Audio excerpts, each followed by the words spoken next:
April 12, 1944, South Pacific, 11:42 a.m. local time, altitude 80 feet, speed 198 mph. Three Japanese G-4M Betty bombers roar west, hugging the wave tops, returning from a strike on a U.S. Navy convoy near New Ireland. The lead gunner spots something. A dot. Too low. Too fast. That's not possible, he mutters. Then the panic erupts. The Hellcat is on fire. Why is it still behind us? The tail gunner opens up with 20mm tracer. Misses. The aircraft they swore was too heavy to pursue at wave level is gaining flames leaking from its engine cowling. It's not breaking off. It's not climbing. It's not stopping. Inside the cockpit, a 20-year-old American rookie adjusts trim with one hand while holding his broken radio wire in the other. His wingman was shot down 6 minutes ago. His orders were to disengage. But this isn't about the mission anymore. It's about showing what the F6F Hellcat can do when you ignore the manual and follow the flame. Pacific Theater, Pacific, near Kavieng, New Ireland. Unscheduled pursuit intercept. The manual said flame is eject. He stayed on the throttle. In the summer of 1943, the F6F Hellcat entered the Pacific with a thud, not a roar. At over 600 pounds loaded, it was nearly twice the weight of the agile F4F Wildcat it replaced. Naval instructors joked it was a Wildcat that ate too much steel. Climb rate. A serviceable 300 feet per minute, but only under perfect conditions. Turn radius tight for a heavy bird, but still sluggish against the zero. When it first arrived at Henderson Field, ground crews dubbed it the Tin Turtle. Most veterans didn't trust it. Not yet. The Hellcat had power. Yes, 2,000 horses from the Pratt & Whitney R2800, but it lacked the elegant finesse of the Corsair. Pilots trained on it were often disappointed. Slower roll rate, blunt nose, and a habit of wobbling under hard rudder turns. It wasn't that the aircraft was bad, it just wasn't beautiful. And in dogfighting, beauty often meant survival. More concerning was how command treated it. The Hellcat wasn't cleared for low-altitude, high-speed pursuits under 1,000 feet. The aircraft's wide undercarriage and low-mounted wings made it stable on carrier landings, but vulnerable to pitch instability near the deck. During evaluations, one test pilot attempted a 300 mph ocean-hugging chase after a Betty simulator and blew his elevator trim from turbulence. The verdict, unfit for knife chase interception, assigned to fleet defense. Then came the doctrine warnings. Naval Flight Manual 9.2.3, paragraph 5. If fire is observed breaching engine cowling, pilot is to immediately throttle down and eject if altitude permits. Loss of engine integrity will result in unrecoverable failure within 90 seconds under combat throttle. That clause would define and haunt the Hellcat's reputation for the next 6 months. Every pilot heard it. Most believed it. And squadron leaders echoed it with conviction.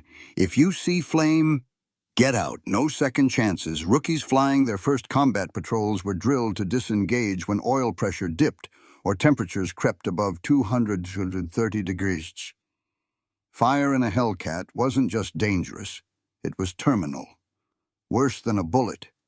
A death sentence by design. And yet, that belief had never been tested in a live chase.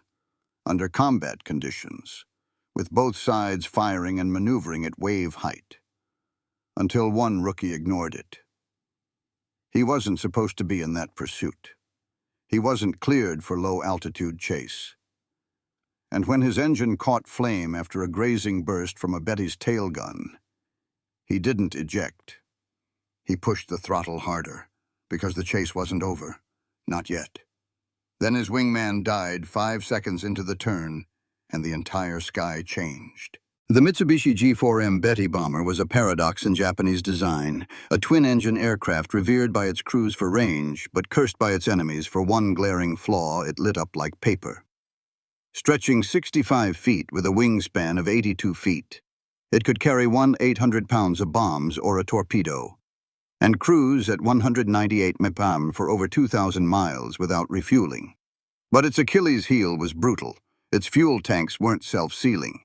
That meant one thing: any hit had a 15-second window before the entire fuselage ignited. The G4M could kill you, especially with its 20mm tail cannon, but it couldn't survive a slugfest. American doctrine knew that. The standard U.S. Navy attack pattern for bombers like the Betty was crystal clear: high-side dive from 3,000 feet, snap burst, break off, never pursue low, never chase a Betty to sea level. It was suicide. Why? Because Japanese crews knew their weakness. They trained to bait. The Betty's long tail cone was built around a heavy 20mm cannon with devastating reach. The tail gunner could punch through a Hellcat's wing root in 3 seconds flat if the attacker stayed in line. And if a pilot hesitated, trying to shoot through the turbulence or get a clean angle from behind, they were walking into a coffin. The Japanese called it bamboo cage defense. Fly tight, force the pursuer into a tail cage, then punch their nose off. But that defense had one crack beneath the belly. The G4M had no ventral gun, no lower turret, no real defense against a bottom-climbing opponent. It relied on altitude. At wave level, its speed gave it survival. But if an enemy got below it at sea level and came up through the spray, it was vulnerable. U.S. manuals knew this, but they also warned against exploiting it because few American aircraft could hold that low angle without stalling or hitting the ocean. Especially not a 12,000 Hellcat. That's why command discouraged it. If you chase from below, one instructor told his cadets, you'll hit the ocean before you hit the bomber. Let it go. Another flight will get him. But not every pilot listened. Not when a trio of G4Ms was flying home at treetop height with a kill under their belt and fading fast. Our Hellcat pilot was told to orbit, wait for backup, do not pursue. But he was already below 120 feet when the second Betty peeled right. He wasn't coming down from above. He was coming up through the mist. Then the tail gunner fired and realized the angle was all wrong. The Bettys ran west in single file, hugging the Pacific swell at just 70 feet. They weren't fast, but at sea level. Their profile was nearly invisible from above. Each bomber moved at 198 miles, engines straining at 90% throttle. Their home airstrip on New Hanover was 53 miles away, 15 minutes, if no one caught them, behind them. Ray's F6F Hellcat tore through salt air at 295 per distance 2.9 miles. Distance 2.9. The propeller roar masked his engine's rising whine. Oil temp was holding at 227 degrees C, dangerously close to critical. Fuel 32 gallons. He was 18 feet above the wave tops. The Hellcat was too fast to stay hidden. At 2.1 miles, the lead Betty's tail gunner spotted the shimmer. A single, he reported, low altitude, high speed. The flight leader hesitated. This didn't match Allied doctrine. Where was the dive? Where was the escort? Ray throttled up full military power. Airspeed hit 310 mph. That should have overheated the oil cooler. It didn't. Not yet. 1.3 miles. The Bettys adjusted formation, trailing each other at 150-yard intervals. The Hellcat held the shadow line. He wasn't directly behind them. He was offset by 11 degrees, 0.7 miles. The tail gunner opened fire. A 4-second burst of 20 millimeters slashed the air behind Ray. Tracers missed by 12 feet, but they revealed something worse: his angle. The Japanese gunner had seen enough combat to know this wasn't a diving American. This was a sea-level climber, which meant only one thing: he'd be rising into their belly. A vector the Bettys couldn't counter. He shouted, "Split! He's coming from beneath, too late!" Ray angled left, barely 40 feet over the water, and began his ascent toward the rear fuselage of the trailing bomber. But the Bettys didn't panic. Instead, they snapped into defensive formation. Lead bomber climbed 30 feet, middle stayed level, rear peeled slightly right. They created a 3-plane arc. This wasn't random. This was practiced. It was a kill box. Any direct pursuit would place Ray in a triangle of converging tailgun arcs. No way out once entered. Ray didn't know the exact setup, but he felt it. Wind sheer off the water jolted his Hellcat sideways. The altimeter dropped to 32 feet. Engine temp passed 230 degrees. His guns were armed, but the camera jammed. No way to confirm a hit. He'd have one run, one burst, one angle. He checked distance 0.3 miles, time to engagement 6 seconds. Then the second Betty cut throttle and dropped, trying to bait him low, into spray and silence. Ray didn't hesitate. The instant the second Betty dropped throttle and veered low, he followed down to 28 feet above the waves. It was the wrong move. Tactically, he knew it. This was textbook bait. Every doctrine instructor drilled it into them: do not follow a bomber into its own wake, especially not low. But doctrine didn't account for instinct. Ray's Hellcat surged forward. Salt mist clawed at his canopy. The airspeed gauge hit 284 ppm as he pulled under the tail cone of the second G4M. The bomber was trying to drag him below the firing arcs of its wingmates. But that meant one thing: it was momentarily exposed from underneath. He lined up the shot. First burst 650 cals barked. Tracers slammed into the belly of the Betty's left engine cowling. 3 seconds. A glint of metal tore away. Then black smoke. Ray yanked right.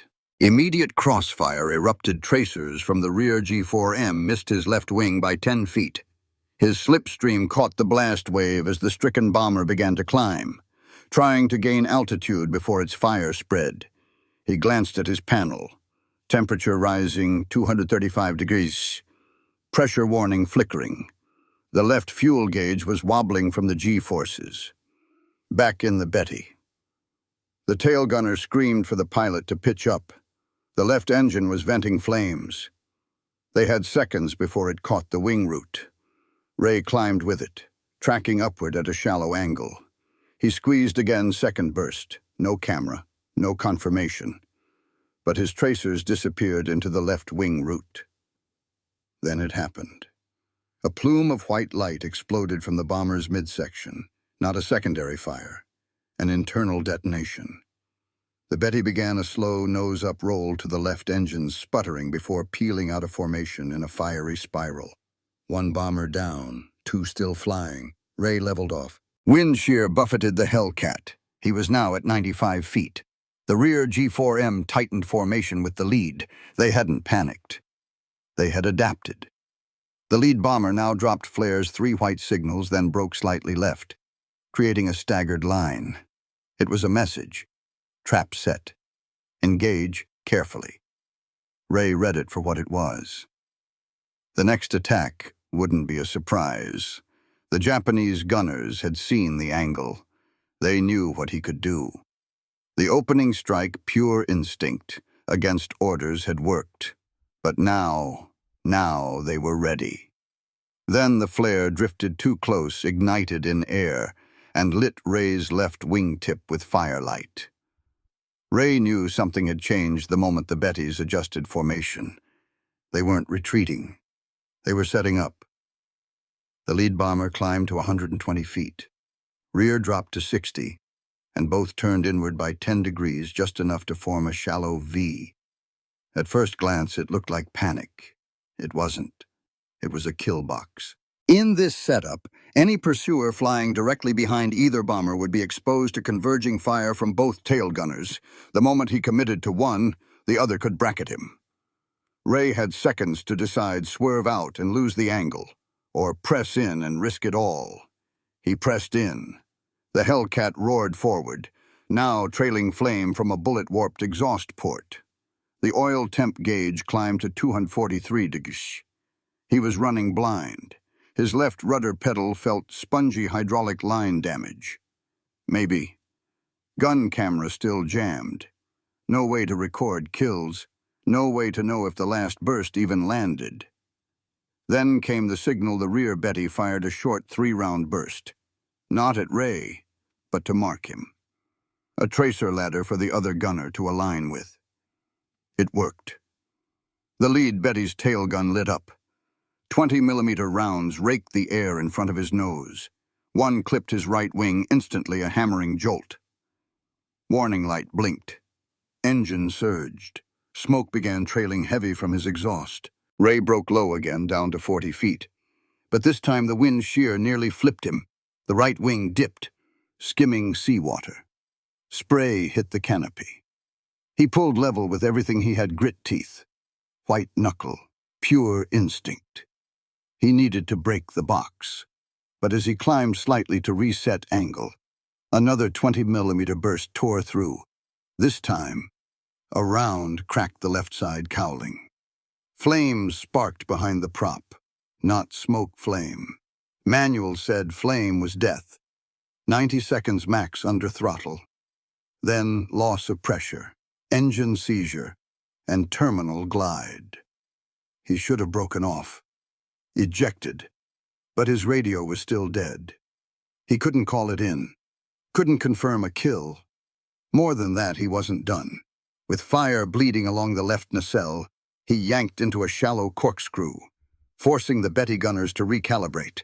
Their fields of fire overlapped for just 3 seconds, but that was enough. He felt another round hit. This one ripped into the tail. The control stick jerked. Trim was off. His fighter groaned. The cockpit filled with heat and the sharp scent of burning insulation. He was trapped at low altitude, engine flaming, crossfire active, and every warning system now blind. Then the rear Betty rolled left unexpectedly, nosing toward him, and began a dive of its own. Ray never saw the 20-millimeter shell. He felt it.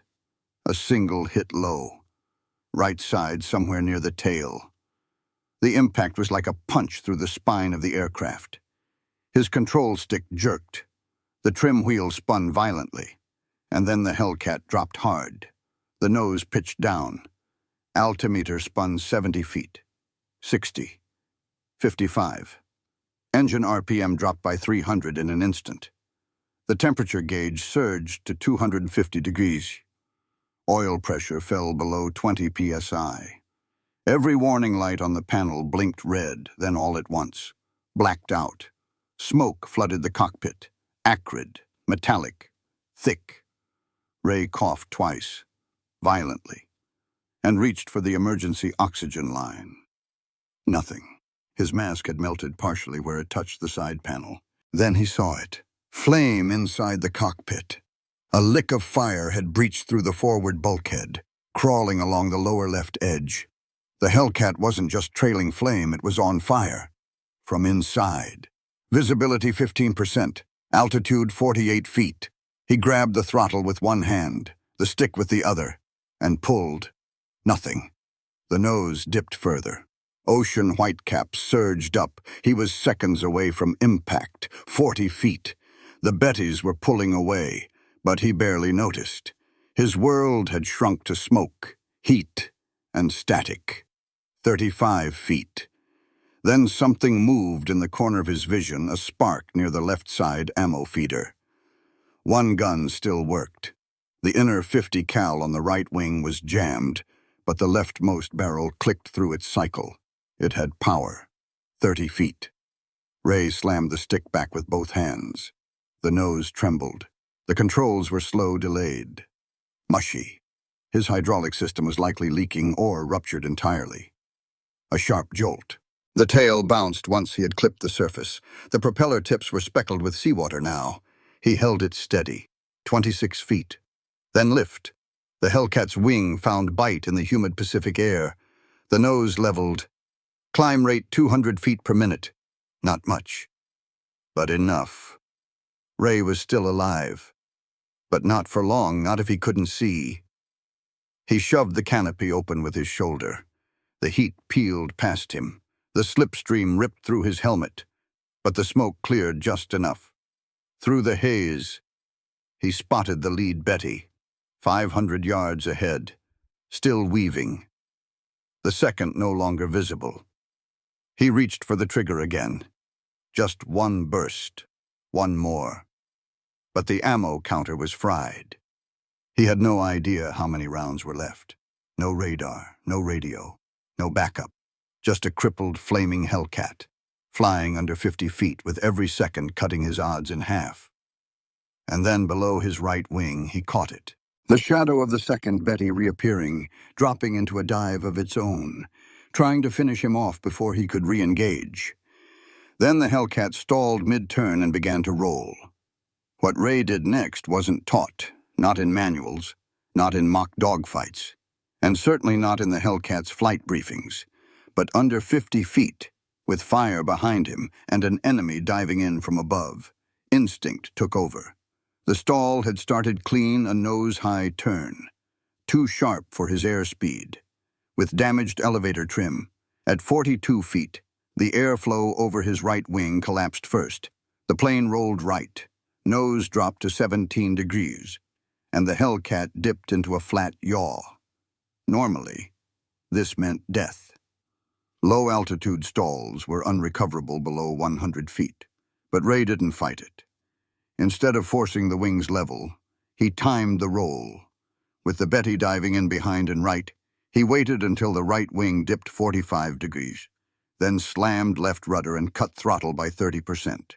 That asymmetry forced the aircraft into a lateral spin, not a stall, not a roll, but a pivot.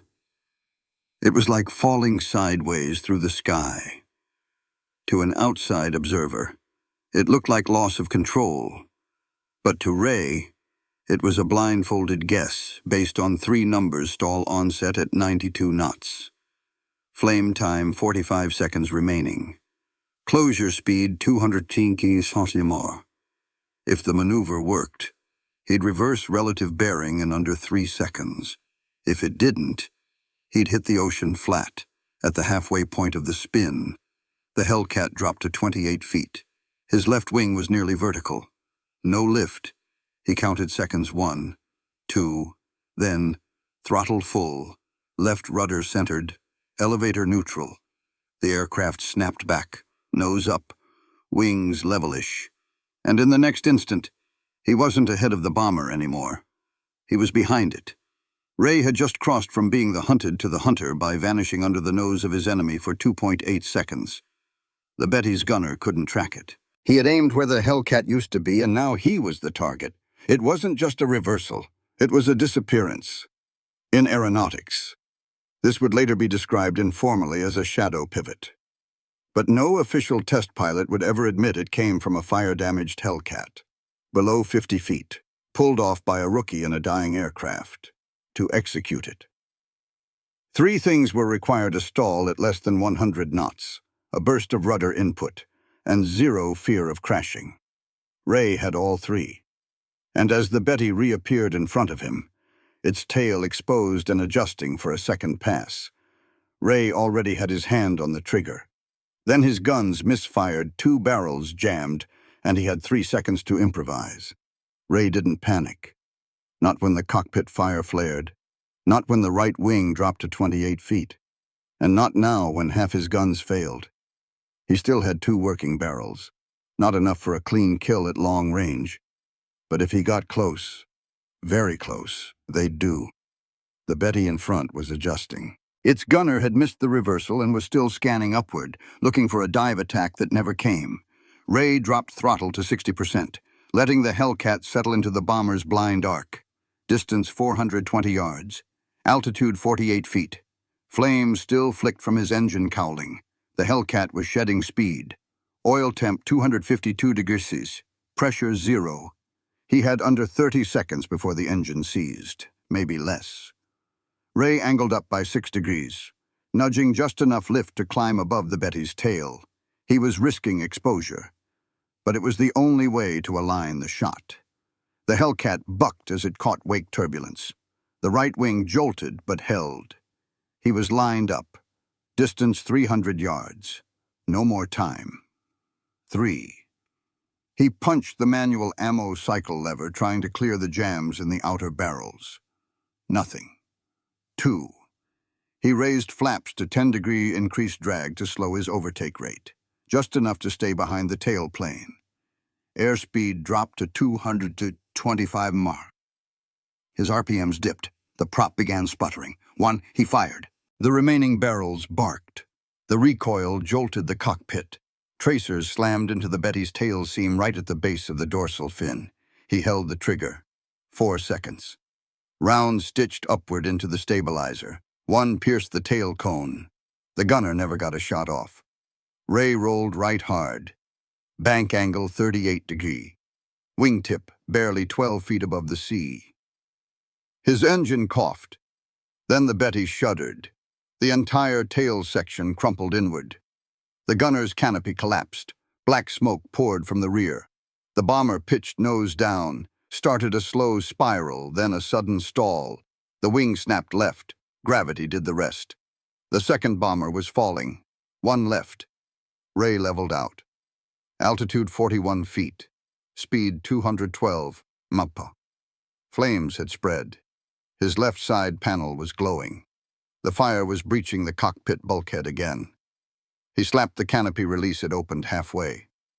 Smoke poured back over his right shoulder. He looked ahead. The lead Betty was climbing, slowly, trying to get above 500 feet, maybe to call for help, maybe to give the crew a chance to bail. Either way, it was pulling away. Ray pushed the throttle again. The engine made a sound he'd never heard, a metallic whine that ended in a bang. RPM dropped. Speed 190 miles. No more bursts. Guns were empty or jammed. But he was still flying, and he was gaining. The Betty's climb was too slow.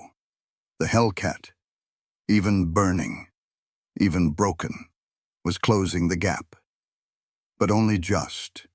Ray had no ammo, no radio, no engine power for more than another 20 seconds. He had one option left. Then the Betty banked sharp, trying to disappear into cloud, and Ray followed straight into the vapor wall. The moment Ray punched through the vapor wall, his world turned white. Visibility dropped to less than 20 feet. His goggles fogged instantly.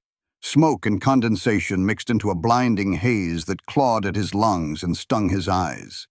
He leaned into the slipstream from the half-open canopy and blinked twice hard. Somewhere ahead, the last Betty was climbing slow and wide, trying to use the cloud bank to disappear. It had gained maybe 200 feet, but Ray was still tracking it. Barely. Inside the cockpit. Temperature crossed 260 degrees. The heat wasn't just rising, it was pressing. The firewall was glowing faint orange. The fabric lining behind his seat had started to curl and smoke. He had maybe 20 seconds left before the fire breached the flight controls completely. Fuel was low. 2 gallons, enough for 2. Maybe 3 minutes of flight at reduced throttle. But he was still closing, slowly. He pushed the throttle again barely. The engine knocked twice. The RPM gauge dipped below 1800. Speed dropped to 178 mph. He was almost gliding. But the Hellcat still held shape. It wasn't over. Then he saw it. The glint through the mist at his 2 o'clock. The Betty's starboard wing. It had leveled out, trying to coast just above the cloud layer, probably hoping to blend into the stratus shelf and vanish west. But in that moment, it was visible. Range 600 yards.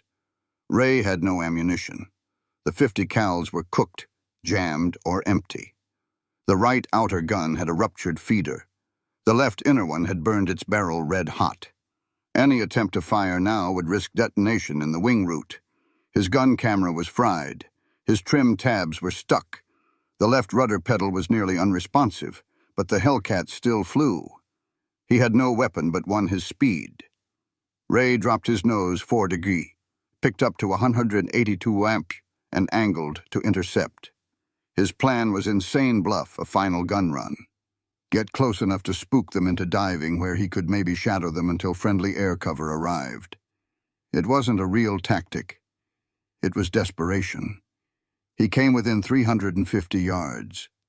The Betty's tail gunner saw him. Fired. A short burst, only 5 rounds, likely low on ammo. One tracer zipped past Ray's wingtip. Another hit the propeller arc, chipped a blade. But then came the sound he feared most. The engine sputtered once. Twice, then coughed and quit. Fuel gone. Prop still windmilling. Altitude 102 feet. He was gliding now. no power. One enemy still in front of him. No weapons. Smoke trailing behind. And then the Betty nosed down, maybe trying to escape, maybe to finish him. It didn't matter, because at 95 feet, Ray locked eyes with the tail gunner and the Hellcat didn't turn away. The Betty blinked out of sight, diving below the cloud line. Ray didn't follow. Couldn't. His engine was dead. His airspeed was bleeding fast down to 145 mph. He was gliding blind in a smoke-choked cockpit, 90 feet above open ocean, flying an aircraft that should have broken apart minutes ago. The fire had reached the bulkhead behind his seat. He felt the heat through his flight jacket. His gloved left hand was starting to blister. He scanned below. No runway. No carrier, just wave tops and far ahead, maybe 8 miles east.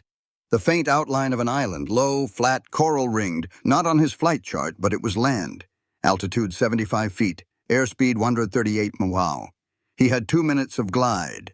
Tops. He dropped flaps to 40 degrees. The hydraulic lever groaned. Half the flap extension lights didn't respond. He didn't care. Full glide profile now. He aimed for the flat edge of the reef, praying it wasn't all coral spikes. The altimeter ticked down 60, 50, 42 feet. His final descent was rough. Wind gusted crosswise. The Hellcat tilted 5 degrees left. No rudder trim left to correct. He adjusted with pure aileron input. Visibility almost zero. Smoke was curling around his neck. 28 feet. He cut battery power. One spark now and the whole cockpit would detonate. 20 feet.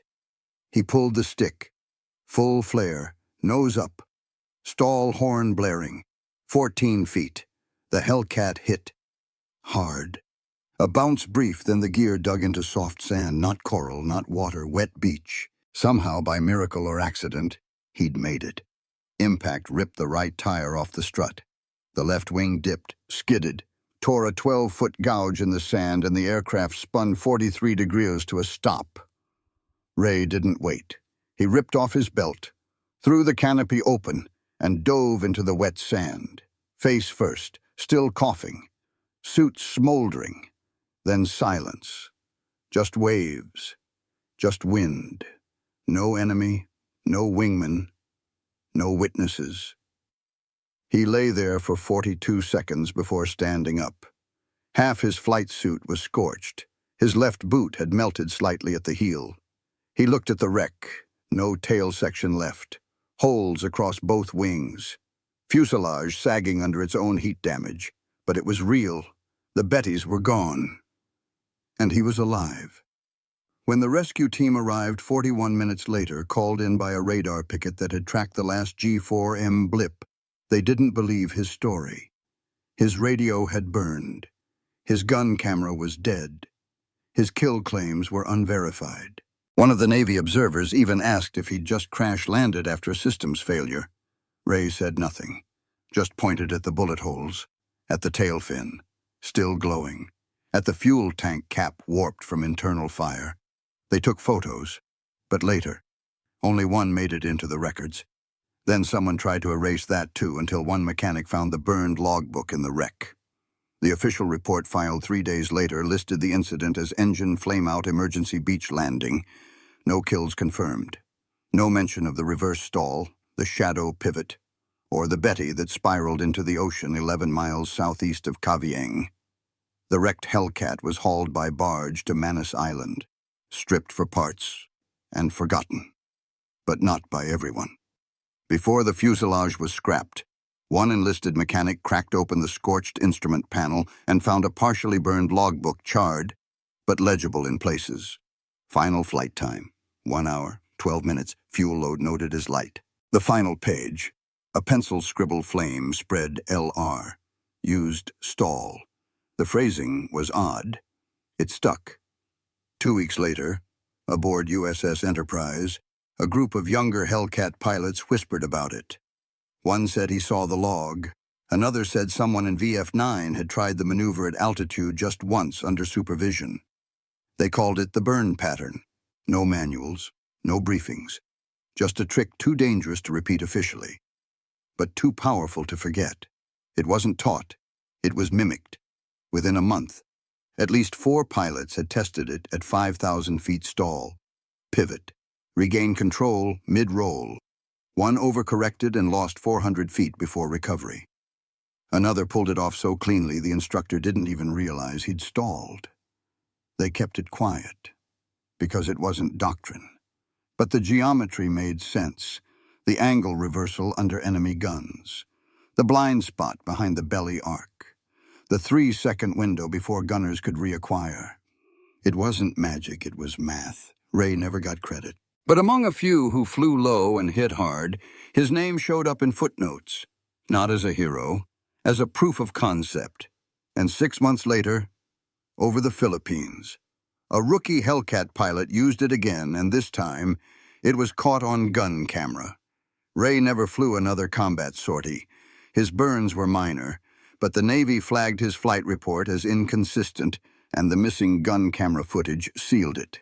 He was reassigned stateside as a flight instructor in Pensacola, training pilots who'd never hear what he did over the Bismarck Sea.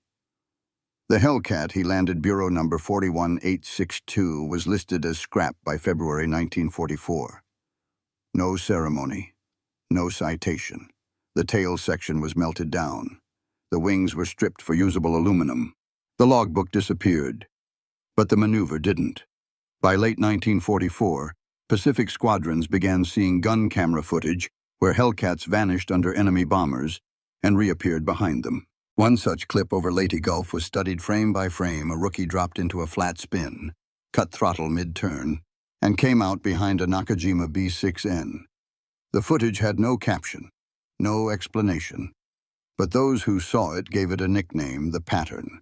It didn't make it into training manuals. No diagram ever appeared on briefing boards.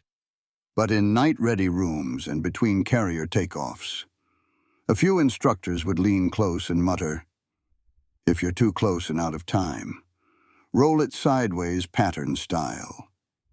It wasn't a doctrine. It was a last resort. Ray never published, never claimed, never asked. When asked years later about his combat experience, he simply said, "The plane burned, but it brought me home." He died in 1981. No decorations beyond the standard flight wings, no official kill count.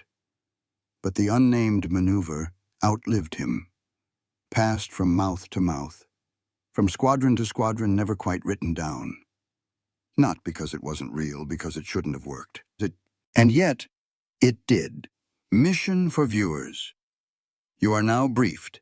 If this pattern saved one pilot in 1943, imagine what else is buried in the manuals they told us not to read. Dive deeper, hit throttle, time your pivot. We'll see you at 50 feet.